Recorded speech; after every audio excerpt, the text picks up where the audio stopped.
On television, the television could be monitoring you and knowing whether you're angry or not, just by analyzing the cues, the biological cues coming from your body. So people are now watching us online, all over the world, this conversation. Now, maybe even right now, the people who are watching us are being watched and analyzed. And the thing is, it's not just you're now watching this. The thing is, we know that you're watching this, and we also know how you feel. Are you angry about what you hear? Are you frightened? Are you bored? This is the kind of power that Stalin didn't have. When Stalin gave a speech, everybody, of course, clapped their hand and smiled. Now, how do you know what they really think about Stalin? It's very difficult. You can't have a KGB agent following everybody all the time. Even if you do it, he's just watching your outside behavior. He doesn't really know what's happening in your mind. But in 10 years, the future Stalins of the 21st century, they could be watching the minds, the brains of all the population all the time. And also they will have the computing power to analyze all that.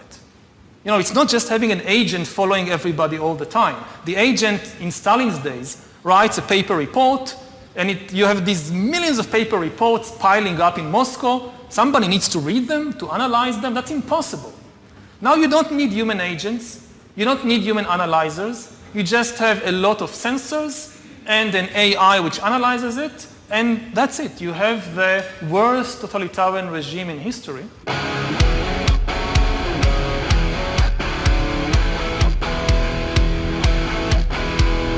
Hey guys, study after study shows that if you want strong bones and muscles, healthy hair, skin, teeth, and nails, you need the 5 types of collagen in your diet.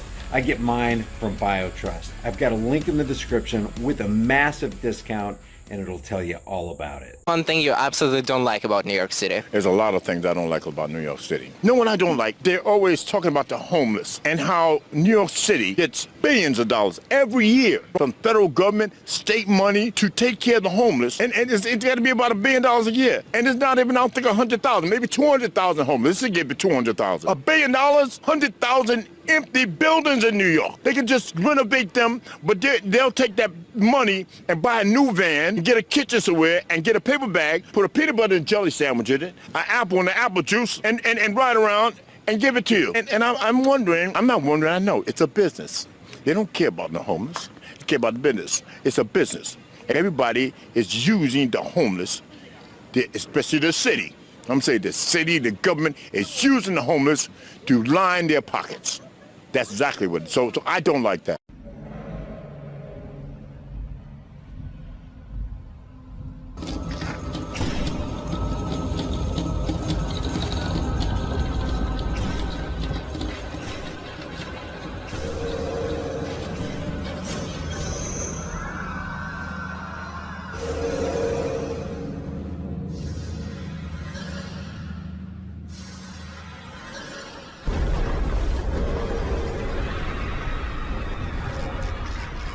It's 1:15. I'm all alone and I need you now. You said you're coming home. I'm all alone and I need you now. So here's my official answer, for the record. Kiss my ass. I do not apologize. In fact, by all rights, you sick freaks should be the ones apologizing to me for lying and defaming me, and doing it all because I'm trying to prevent you from sexually mutilating children. You damned monsters. You child-abusing psychopaths. I wouldn't apologize to you soulless parasites if I had a gun to my head. Instead, I'd rather just tell you all to piss off. I apologize for nothing. I concede nothing. I will never surrender even a single inch of ground to a pitchfork mob of degenerate morons. You know, the secret they never say out loud is that nobody is truly canceled unless they consent to it and they willingly play their assigned roles. Well, I do not consent, and I'm not going to play the game. I'm not going anywhere. I'm actually still a Republican, but this year I'm voting for Beto because Beto has the best interests for my daughters, for my family. What Greg Abbott has done to the women and little girls of the state of Texas is simply an abomination. My daughter is 11 years old. What Greg Abbott is telling me that, God forsake, she were raped. He will force her to have an unwanted pregnancy and deliver a baby. And if I want to help her, that anybody can claim my family if I try to help my daughter. This child who still likes to have her face painted, I will not allow people like Greg Abbott to force a child to have another child. What will you do for us to help her? Yeah, so you just put the terms as strongly as we possibly can about why we got to win this. So winning and then fighting to make sure that we end that bounty hunter provision at $10,000, that we overturn that trigger law that's a total abortion ban with no exception for rape, no exception for incest, and restore protections for every woman to make her own decision about her own body, her own future. I'm currently a Republican. My devotion is to my family, not to a party that doesn't take care of us, that wants to take our rights away, that has already done that. So why should we vote with them when they don't have our back?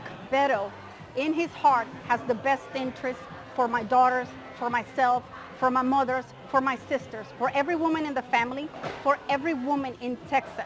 And that he is going to empower to take our rights back, our reproductive rights back, our rights to privacy, our rights to make our own decisions between our doctors and ourselves.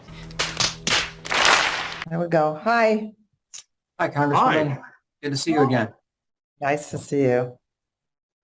I'm Max. That's not Max. Oh, I'm his representative. Okay. is he on his way? No, he was having me fill in because he got injured. Well, That's we don't not want to talk with acceptable. anybody but him. No, we want to talk with him. That's not what he said. He said you guys said we could have a representative is what he was. No, well, representative person. I would not have said that. We don't allow representatives even to sit in on the interviews. I think so, Jim. I think that's what he said. Because I'm. Well, if you said that, it was wrong. So I would not have said that. We don't Why allow would Jan not debate me? Why won't Jan debate me? Okay, I'm his I don't representative. know. You're not a part of this race, so I'm going to, if he Jan, wants to join us, he you're my- has the list. Jan, He you're has my the link. favorite big booty congresswoman, Jan. Has anybody ever told you that? I know you're AOC's mentor. I just want Turn to say him that. off, Jim. You're Okay, my I'm trying to get favorite him big off. booty We'll get rid- grandma we'll get rid of that him. I've ever met. Jan, how are you doing? Are you still sleeping with those spies, Jan? Remember that rumor that you slept with all those spies? Okay. Turn Jan, I'm him prime off. time 99 hours. Jan, are you going to say anything? Because, you know, your cities, everybody's getting shot. Are you proud of your city, all the people that Who are the dying hell and is getting this shot? guy? Okay. Jan, you should be ashamed of yourself. I'm sure I'm going to piss off both left and right, so I apologize. That the fetish for manufacturing is part of the general fetish for keeping white males of low education outside the cities in the powerful positions they're in the U.S. And that is really what's going on here. Because when you look at the costs of manufacturing, and Susan Hausman and her co-authors have done a lot, not of manufacturing, of trade, and job displacement and community, Susan Hausman and her co-authors have done a lot of work on this, and I'm sure she'll have a different view than I do. But when I look at the so-called costs of the China shock or the costs of the decline in manufacturing, I always think compared to what? For decades, there was enormous displacement of African Americans in this economy. Every time there was a recession, African American unemployment rates shot up much faster and higher than white unemployment rates. Single women were methodically excluded from the workforce, and especially if they became parents, or ghettoed in particular sets of jobs throughout the economy well through the 70s into the 80s. Displacements on large scales would happen when technology or trade broke through, like all the secretaries who got replaced by personal computers and other forms of office automation. And these kinds of churn, as the economists put it, never were decried. They never got political attention. They never got much notice. But when it started being the white male manufacturing people in the so-called heartland, which by definition was not urban, then suddenly this was a crisis. Guys, we already know that they want to decimate the dollar, destroy the economy, bring us into a cashless society, and eventually make it difficult for us to even get food. That's why I constantly promote My Patriot Supply. Every chance I get, I turn my fiat currency notes into long-term storable food. This stuff is awesome. It's got a 25-year shelf life. And one thing we're all going to need is storable food. It's better to have it and not need it than need it and not have it. With my link in the description, you get $100 off of every order instantly. It'd be a good idea to order it while you can, because I'm not sure how much longer they're going to be able to ship this out. My link for your $100 off discount is in the description below.